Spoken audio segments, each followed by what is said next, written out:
Okay, there's a little bit more to the behavior of these new intervals that we need to talk about. In particular, resolutions. They need to resolve correctly and they need to be set up correctly. Which the kind of music theory term for that is the preparation. They need to be prepared correctly and they need to resolve correctly. And the good news is that you only have to kind of remember one thing for the preparation and the resolution, and that's don't use a skip or a leap.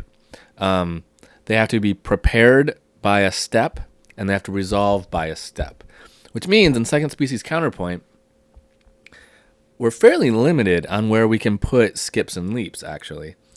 So let's look at this one. This is our first dissonant interval. This is our second.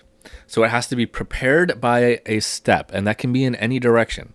So here we're at a D, we're going to step down to a C. So we've stepped into the dissonance. You always have to step into the dissonance, and you have to step out of the dissonance. So here, to get out of the dissonance, we're going to step down. That's the resolution. So the preparation and the resolution. So, and both the preparation and the resolution have to be consonant intervals. They have to be the, officially approved first species intervals. Those are our consonant intervals. So now we have a leap here, and that's totally okay because it's between two consonant intervals. Now we go here, and we have a consonant interval, but here is our next dissonant interval. Okay, so let's look at that one. We have consonant here, we have a third. We're going to approach the second, the dissonant interval, by a step. So we're going to step into it, and then we're going to step out of it into another consonant interval of a fifth.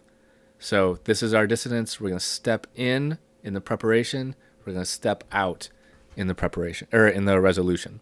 So those new intervals that we just learned, that would be the second, the fourth, augmented fourth, diminished fifth, seventh, and ninth. Those are now allowed on the offbeat as long as we step in to the dissonance and from a consonant, and we step out of the dissonance into another consonant. Okay? You can almost think of it as these two notes, this B and a D, are a skip apart, and we're just filling in the gap. That's kind of what's happening here. We're using a lot of skips, and the same thing happening here. Those are a skip apart, and we're putting a note in between. We're filling in the gap. That's kind of literally what's happening here, but we just have like a whole bunch of rules to govern the change of it. Okay, so those are all our rules for second species counterpoint.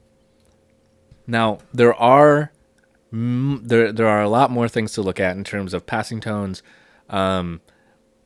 the types of skips and leaps you can do between consonant tones, and then we have this thing called neighbor tones. That's all coming up in the next section. Let's do one more video. I'm going to do a quick recap of everything that is the official sanctioned rules of second species counterpoint. And then we'll move on to how all of those passing tones work together.